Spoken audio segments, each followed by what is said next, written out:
The National Broadcasting Company presents The Adventures of Sam Spade, Detective. Sam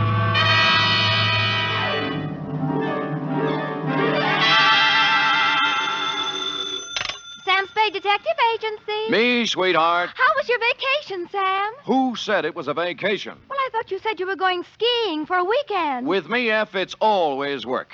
Do you know you can get killed on skis? If you say so, Sam. Yes. Most people just break their legs. Most people pick some easy little slope, the cowards. But I know a ski run up near a town called Lucerne that's sudden death. I know a ski run called the Backbreaker. Really? How dull. And one they named Suicide Drop. Effie, stop trying to top me. You just can't. This was the deadliest ski country ever seen. You just sit there while I do a Christiania swing down Market Street, a Geländer sprung up the stairs, and a Telmark right through the door with a tale I took out of the deep freeze only last night. The Chateau Mccloud caper.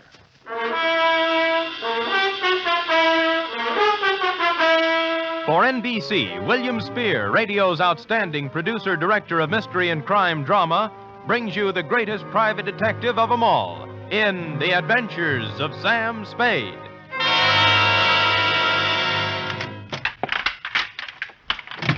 Effie! Oh, Sam. Take off those skis. I just wanted to prove I could do it. I did a herringbone up the stairs. And those clothes. I'll just bet you rented all those things, Sam. You were never in the snow country at all. So, you don't believe me, huh? Well, here, doubting Effie, I brought you proof. And don't tell me I rented this. A snowball. Yes. Sam! A real snowball. Yes, I brought back 2 of them in a thermos bottle.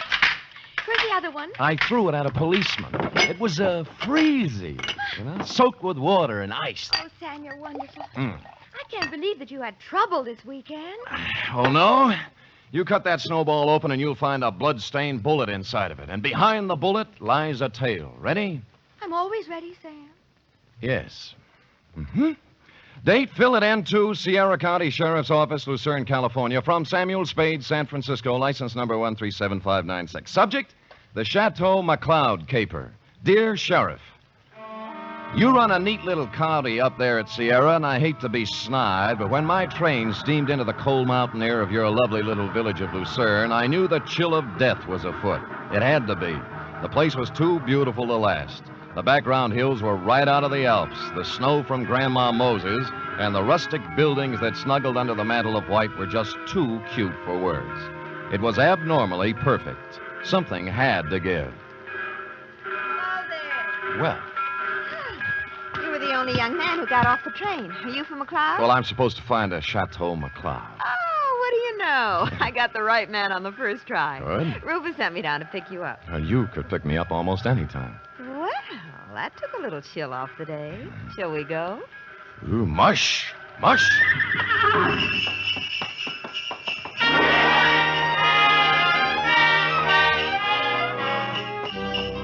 We glided out of the station, runners squeaking on snow, the soft pad of hooves, and the jangle of merry bells. We had a bearskin lap robe. It was a short bear, so we had to move close. Her cheeks were apple red, and her silk brown hair flowed in the spanking breeze. Oh, it was a scene that will forever be etched in my memory. Rufus tells me you're an advertising genius. Well, I have placed a few ads in my day, mostly help wanted. Aha, don't kid me. He says you're going to put the McCloud canneries right on top with a new campaign. On top. You know, you're supposed to have a big name. Just 8 letters, Sam Spade. Oh? Well, I'm Rita Parker. I'm supposed to be Rufy's girlfriend. Of course, I think it's only to make his wife mad. But it's fun up here. Yeah, so this is my first trip. Oh, well, then you're in for a treat. That is, if abnormal psychology appeals to you. What does that mean? The McCloud guest register is always full of dynamite. Oh. For example, this weekend reads thusly. Rufus McCloud with half of the money in the world trying to get the other half. Good. His wife, who has an interlocutory decree. Mrs. Interlocutor. Yeah. Cora. Yes. Her boyfriend, Paul Endicott, gigolo type. Charlie Allison, co-worker and friend to Rufus. He's a food technician or something dull. And then there's Tozier Svenborg, ski instructor, who comes down like a wolf on the fold. And people like that. Yes. Well, I'll never remember all the names. I'm in the ad game, you know. It's initials to me. I call people, RL, GS, NTG, and, you know. Well, the names don't mean a thing. Just remember this. Every 30 seconds, duck. I beg your pardon?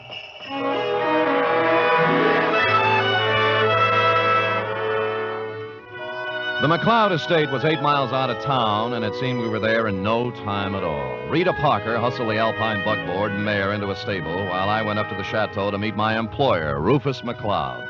It was more of a Swiss chalet, you know, where the second floor is larger than the first. And I guarantee that no one in Switzerland could have afforded this chalet, even with the second floor the same size as the first. I walked in and found Rufus, big and red-faced, standing in front of a fireplace that could easily have roasted a brace of oxen, rump to rump. Of course, you're Sam Spade. I am, Mr. Mccloud. Well, you came at an opportune time. There's no one around to overhear our conversation. I suppose you wonder why I hired a detective for a place like this. Well, not especially. I go where the people go, and the money. You'll be paid well for your time and trouble. I must be quick. In essence, this is my situation. Yes. Earlier this week, I received an anonymous letter saying that if I invited the guest list I'd planned for this weekend, there might be serious trouble. Here's the letter. Keep it to yourself. It's a Los Angeles postmark. I see. Well, we might start by tracing down this typewriter through an L.A. detective agency. Every one of my charming guests is from Los Angeles. One of them wrote it, if you ask me. Very likely. I want to know who wrote it, if I can, but more than that, I wonder what serious trouble the writer is referring to. The girl you sent to pick me up said you had a very volatile group of people assembled. Yeah, perhaps they're high-strung individuals, but they're civilized. I'm sure their conflict would never get beyond a cutting phrase or two, or perhaps a punch thrown here or there. Well, then you really don't believe you'll have any trouble? Yeah, I don't know. I thought it would be advisable to have a man like yourself around. Yes. One who deals in trouble professionally. Perhaps if things do get out of line, you can help repair the damages or even prevent things from occurring. Well, I'll do my best, Mr. Mccloud, but it's not easy to look for something when you don't know what you're looking for. Oh, here they come, Spade. Oh. Back from the ski runs. Oh, I see. I told them you were handling an advertising campaign for my canneries.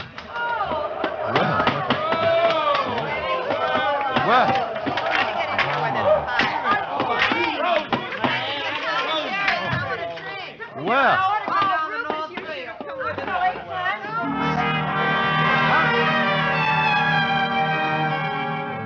They came stamping in, pulling off gloves, unzipping parkas, and if it hadn't been for the grown-up dialogue, looking all the while like a group of carefree children. It was hard to believe that the chill of death was also in them even then. I couldn't keep my eyes off one of the particular members of the group, Mossberg ski boots, Chinese vermilion downhill pants, and a candy-striped parka, which she now pulled over her lovely head. The sweater she wore underneath was, I'm sure, designed for someone much smaller. A dachshund, perhaps? Is this the advertising man you've been telling me about, Rue? Oh, Mr. Samuel Spade, my half-wife, Cora. Well, how do you do? Glad you came, Sam. We can always use another sport in the crowd. Hey, everybody, shut up! Introducing the incomparable, fabulous Mr. Samuel Spade. Yes. Sam. I'll give him to you fast, Sam. Me, Paul Endicott, Rita Parker, Charlie Allison, Tozier Svenborg. Charlie's the one who doesn't ski. I'll doesn't. take snowshoes any day. I can't get anywhere in snowshoes. You've heard, perhaps, of the tortoise and the hare? Rufus, ring for some drinks. Tom and Jerry's, hot toddies, coffee, grog, something. We're having hot buttered rum. The stuff's warming in the kitchen. Well, get it up, get it up. Right away, Cora. And as for the rest of you, ready? A one, a what? two, a three. What? Oh, Phil, yes. Old Main, shout till the rafters ring. Stand and drink a toast once again. Let every loyal Maine man sing. Oh, bo-de-do-de-do.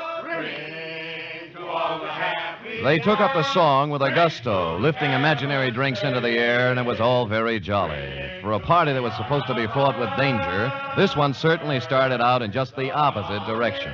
The drinks came, and things got even merrier. Lunch was served, and afterwards I slipped into some outdoor gear and strapped on some skis.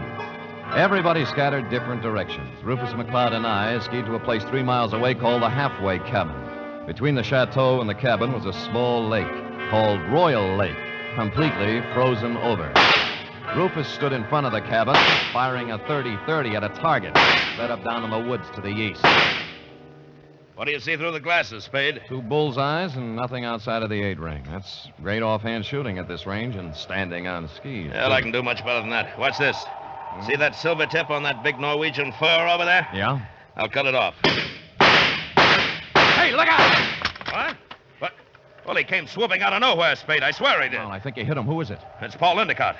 No, he's up. Good. There's Cora with him. You told me nobody was supposed to be skiing in that area. Yeah, they're not. Well, here he comes, and he looks plenty mad. What do I care about him? He's just after Cora for the money I give her, that's all. You're going to kill me, you stupid fool. You weren't supposed to be skiing there, Endicott, and it was an accident. Yeah? Well, that was no accident. All right. You keep Knock off out the of this. punches. You keep out, or I'll throw one at you. Oh, that I'd love. Paul, now stop it. And the rest of you, quit acting like children. Your boyfriend threw a sucker punch at me, Cora, and even if he is my guest, there's a limit to hospitality. I don't call one punch an even trade for a 30-30 bullet. You weren't hit, so don't start crying. Rufus, I've the feeling you wouldn't mind if he were hit. You wouldn't mind at all. Paul, I've just decided I don't like you without a mustache.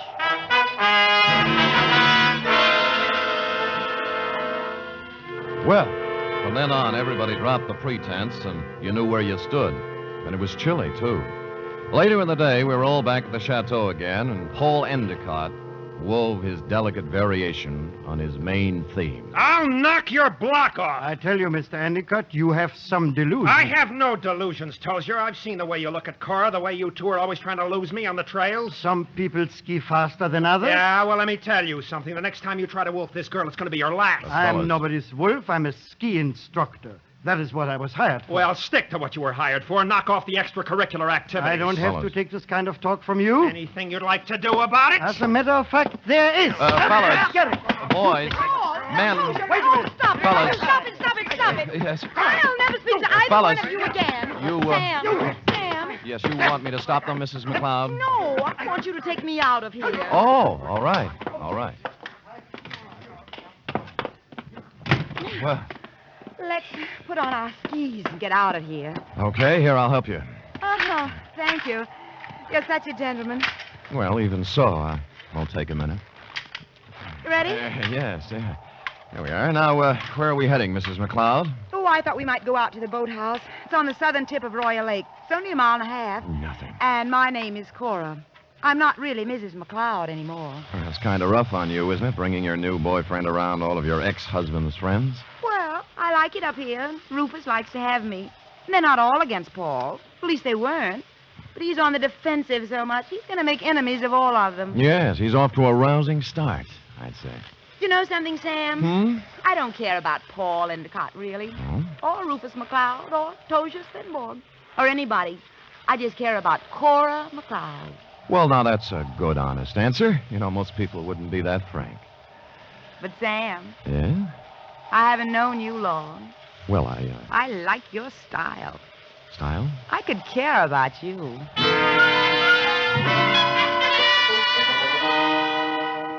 It broke my heart not to stop right there on the trail and kiss her because that's what she wanted me to do. So that's why I didn't do it. And I'll never turn down anything better. Well, next scene, the boathouse. And when we got there, it was not at all the way I thought. The food technician and close friend of Rufus McCloud was there, working on something that baffled me at first. It's an ice boat, Mr. Spade. That's what it is. Belongs to Rufus. Yeah, I don't think I've ever seen one up close before. I'd take you for a ride, but this one needs a lot of work before anybody could use it. I'm just puttering. What prompted you to come out here, Cora? Because Paul and Tozier Svenborg got in a fight over me, and I got tired of the whole thing. Sam and I went out for some air. Oh. Well, glad you did. I was getting a bit lonesome. You see, Sam, they always leave me in a cloud of snow on their skis, and I just plod along on snowshoes all by myself. Well, maybe we can go walking together sometime. I used to be able to shake a pretty good snowshoe. It's a deal. Tomorrow morning, I'll show you the place. Sam, I think I'll stick around here and help Charlie with the ice boat. Oh. Unless you're crazy about ice boats, why don't you go back to the chateau? We'll be there in time for dinner. Well, I don't need any engraved exvitation. I hope you catch a common cold. The trouble with that girl was that she only wanted one man at a time around her. Back at the chateau, there was no one but the cook, the Marjorie Main part. Too tall. As supper time approached, Rufus came in, then Rita, then Cora, then Allison, and finally Tozier, in that order. And the order is important, because you see, nowhere in the list is the name of Paul Endicott. He didn't come in for supper, nor for the next 3 hours. It was dark by then, and Rufus McCloud was worried about Endicott. So we fanned out in a searching party. I was alone when I found him. He was lying in the snow, 300 yards west of the halfway cabin. There was a .30-30 slug in him. Period. End of Paul Endicott.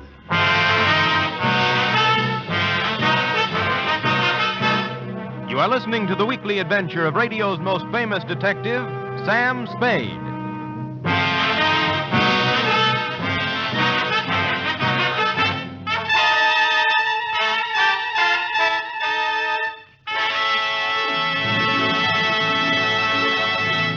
This Sunday, Cary Grant and Betsy Drake star in the second of the new Mr. and Mrs. Blanding series over most of these NBC stations.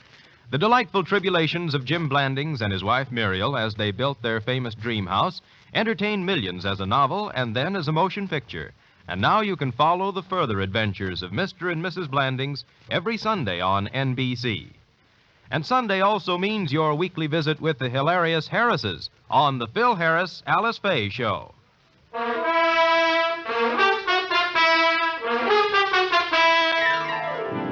And now back to the Chateau Mccloud caper, tonight's adventure with Sam Spade.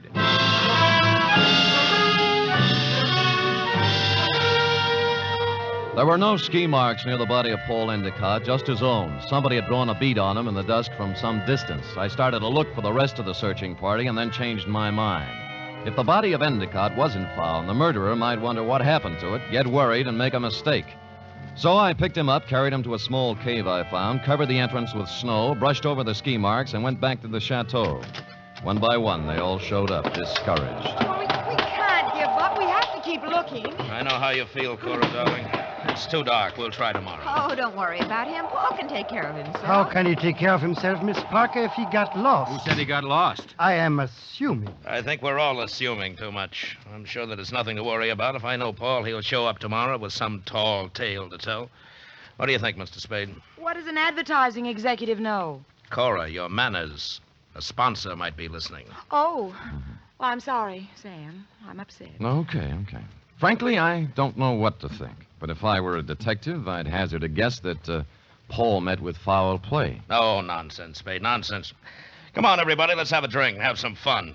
Paul will be back, and even if he isn't, who really cares? Scotch for me. And I guess nobody cared. Rufus was a little more jolly than usual, and the drinks began to dispel the gloom. It was as if Paul Endicott never had existed. It began to get late, and the bizarre wake broke up. Everybody went to bed, including me. I lay there fully dressed, looking up at the beamed ceiling for an hour. About then, my doorknob turned, and the door slid open and shut. Someone moved quietly to my bed as I was sliding my .38 out of its holster. Sam, it's me, Rita. Oh. Are you awake? Yeah, I wasn't even under the covers. Mind if I sit down here? Not a bit. Sam, Sam, I'm scared. I wish I could leave here. Oh, what's the matter? Paul's dead. I know he is. He didn't mean anything to me one way or the other, but I know he's dead. Anything to back up your feeling? I guess not. It's just something I'm sure of. Why'd you come to me? Because you're really a detective, and I know it. Oh, me? Oh, now, you handled a case for my father once. You just don't remember me. All right, I'm a detective. Rufus hired me because he expected trouble. Sam, I'll tell you something about Paul. Yeah? Cora didn't really like him. They were always fighting. She only cares about herself, so she said. Tell me, what kind of a car does Paul drive? It's a yellow convertible, but it's still in the garage. I checked. Any other cars missing? No, they're all there. Oh, and I found out something else. What? Before supper, there was a gun missing from Rufus's gun rack. It's back now. Mm-hmm. Anything else? That's all I know, Sam, except that Paul's dead. I know it. I wish I'd never come up here.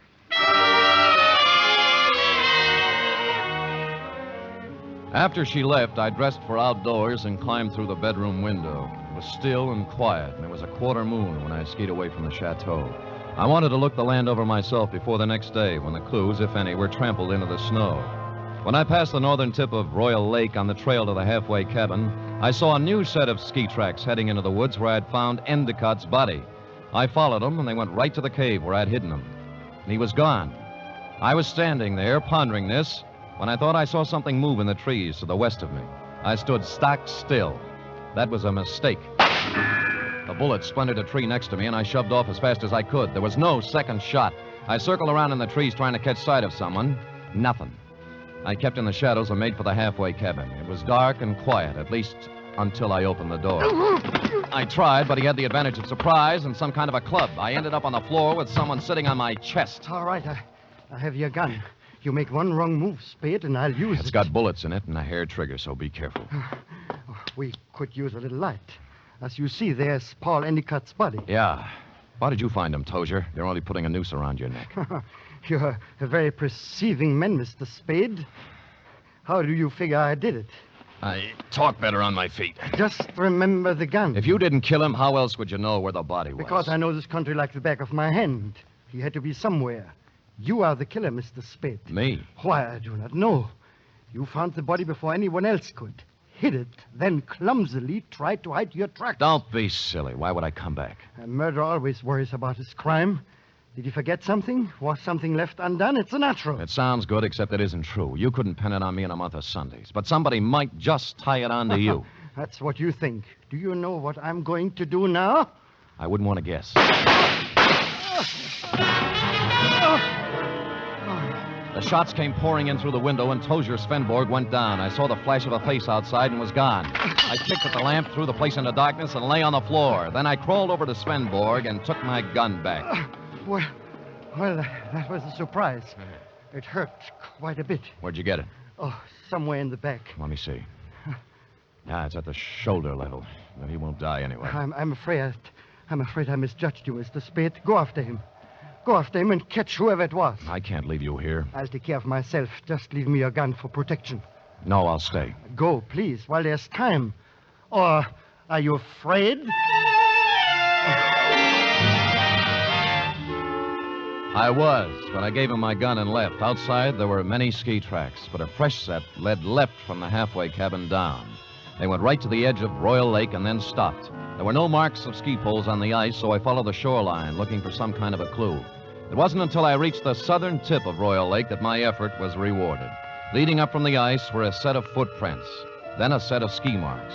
They led to the boathouse.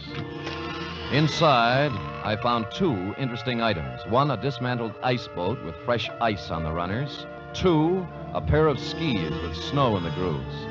I made my way along the beaten path back to the chateau. Circled it once, found interesting item number 3, and went in. Well, what were you doing up, Spade? Did you hear the shots, too? Yeah, I thought I'd look around. It's cold. Woke me out of a sound sleep, Sam. What was it, you know? Well, I didn't find out about the first shot, Mrs. McCloud. That was fired at me. But the next 3 were fired at a man named Tozier Svenborg. Oh, no. Tozier?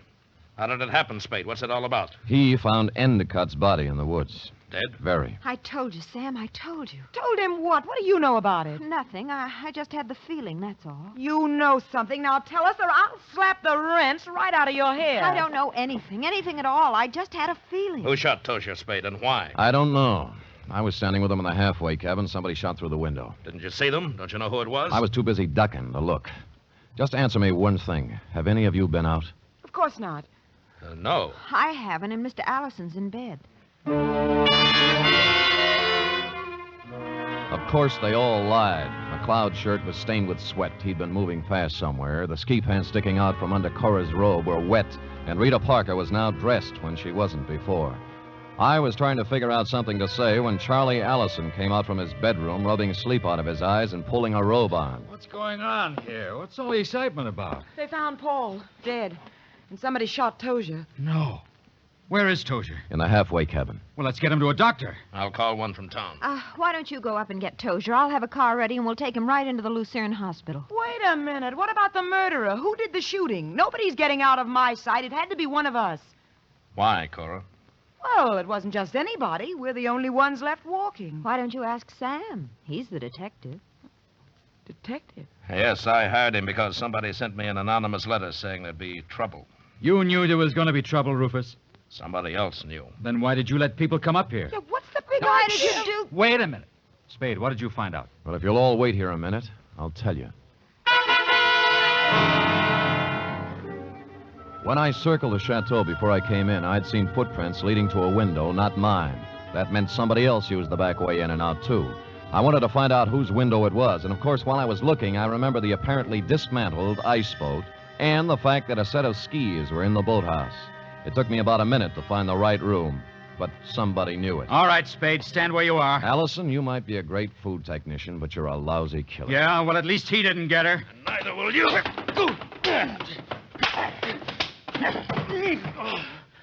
I've got him, Spade.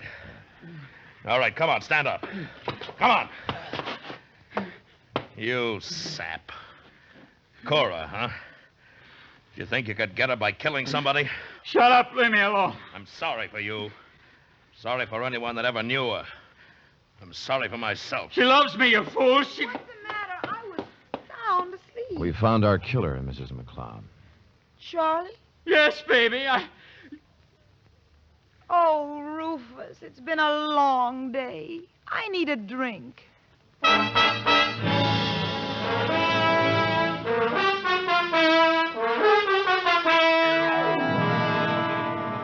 And that goes to show you how cold it can get in the snow country. F. Period. End of report. Sam, why would a man do anything like that? When he knew he couldn't get away with it? Because he was stupid, Effie. People must have told him 1,000,000 times if they told him once, crime just doesn't pay. No. Yes. Now, go and type that up, will you? Go on, scamper, scamper. Woof.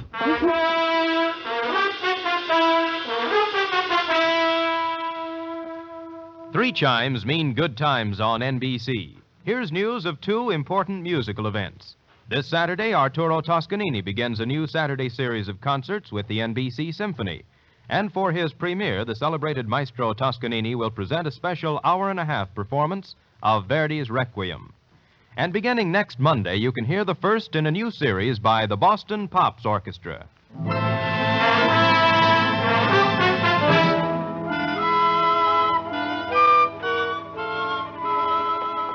it is, Sam. All typed up. All but the P.S. Page, that is.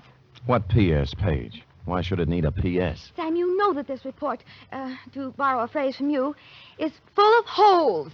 My phrase? I wish I'd never said it. Now, for instance, who sent the note to Rufus? Paul Endicott. He expected trouble. That's why he was so belligerent to everybody. All right. Yes. I'm going to come right out and ask you. Good.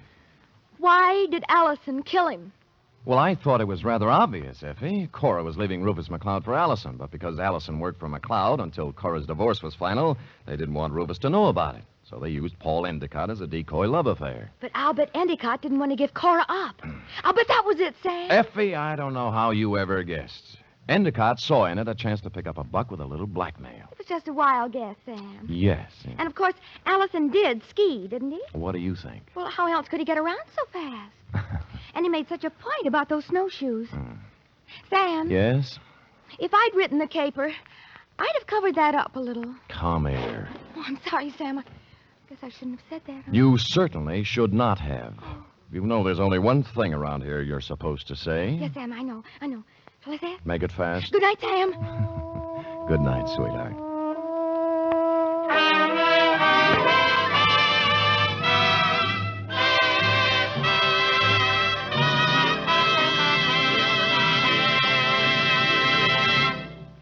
The Adventures of Sam Spade are produced, edited, and directed by William Spier. Sam Spade was played by Stephen Dunne. Lurene Tuttle is Effie. Script for tonight's adventure by John Michael Hayes. Musical scoring by Lud Gluskin, conducted by Robert Armbruster.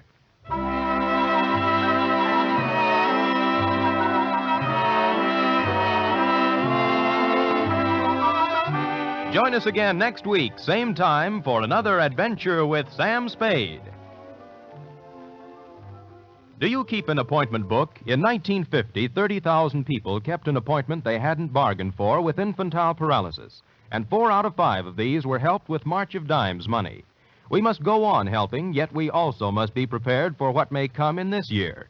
March of Dimes is your way of fighting infantile paralysis. Give all you can to your local March of Dimes headquarters. Join the 1951 March of Dimes today. The Magnificent Montague next, then it's Duffy's Tavern on NBC.